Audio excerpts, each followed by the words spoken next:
Whew. Welcome back, everybody. This is Derek Kirby. Hold on. Whew. It is cold right now in Texas. Seat warmers don't fail my butt now. But I wanted to record a video real quick here before my next meeting.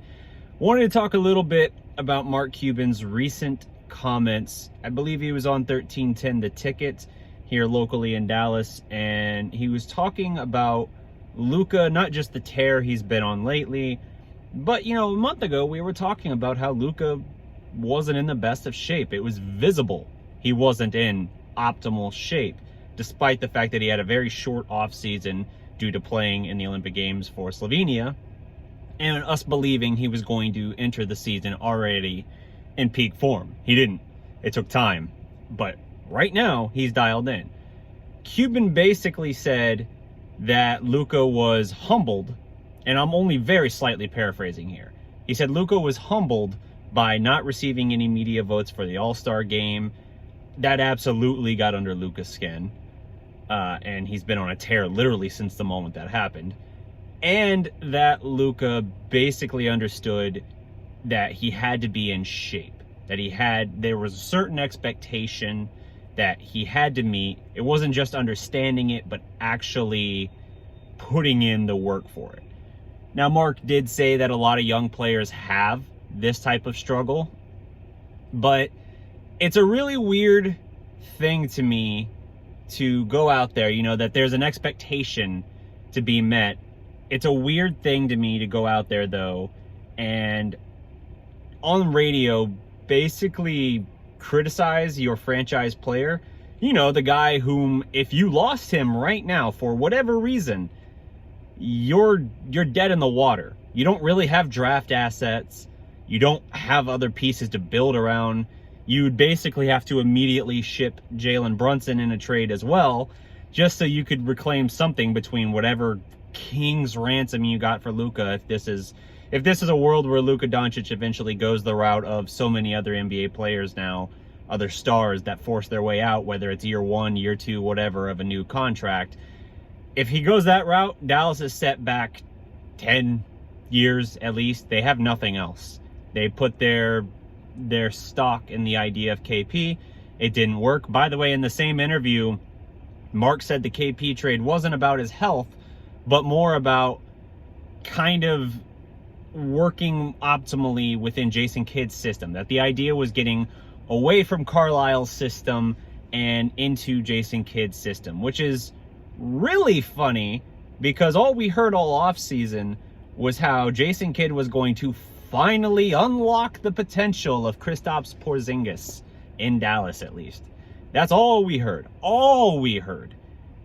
And then at the trade deadline to be like, yeah, no, it's just about moving on from Rick's system. It's like, that's kind of an admission, but you won't frame it that way. You'll frame it as that other thing was more fake news or a media narrative, whatever. It's a ridiculous notion. My point, back to the Luka criticisms, I don't have a problem with the comment being made, but I believe that's a comment you have to make behind closed doors. This isn't the same era of the NBA as even when Dirk was really in his heyday. You can't just go out there and in a public statement or a radio interview or whatever, criticize your players like that. Guys don't like that. Not that players of old days liked it, but I think there might have been a thicker skin back then to it. Now guys kind of see it as disrespect. And if you want to have that conversation, if you say like, hey, it's an expectation, Luka needs to understand this, fine. Have the comment behind closed doors.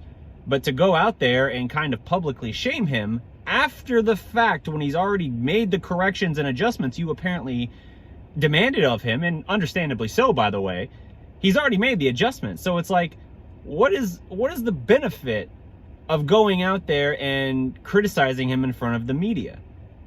I don't understand it. It doesn't make sense to me, especially when you put into context the fact that, yeah, Goran Dragic signed with the Brooklyn Nets, and we found out a day or two even before that happened that Nico Harrison basically said, like, yeah, we're set. The Mavericks are set. They believe that the acquisition of Spencer Dinwiddie meant, all right, we have another creator now off the bench.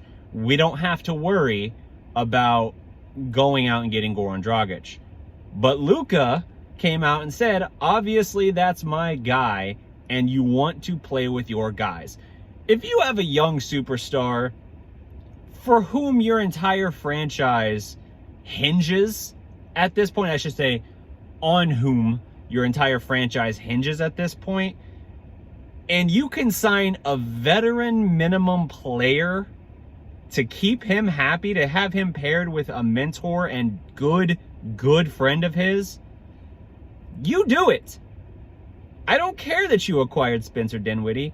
You do it. I don't care if Goran Dragic plays 5 minutes a game for you. What he's going to bring to the locker room, and specifically to Luka Doncic, is invaluable.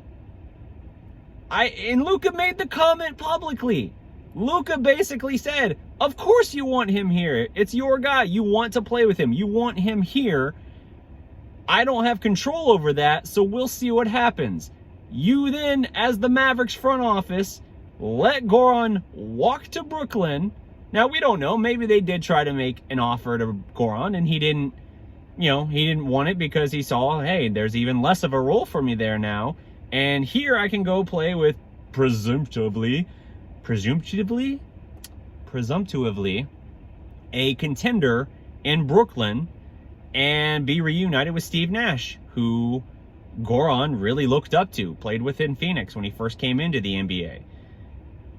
That's fair. We don't know, though. So all we're able to look at is the optics of Luka makes it clear he wants him here. The front office says, nah, we're good.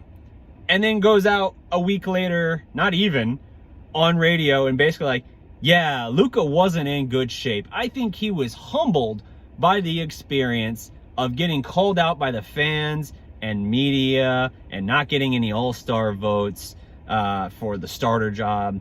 I think all that humbled him. And hey, to his credit, he at least listened and got back on track. It's like, that's such a backhanded compliment.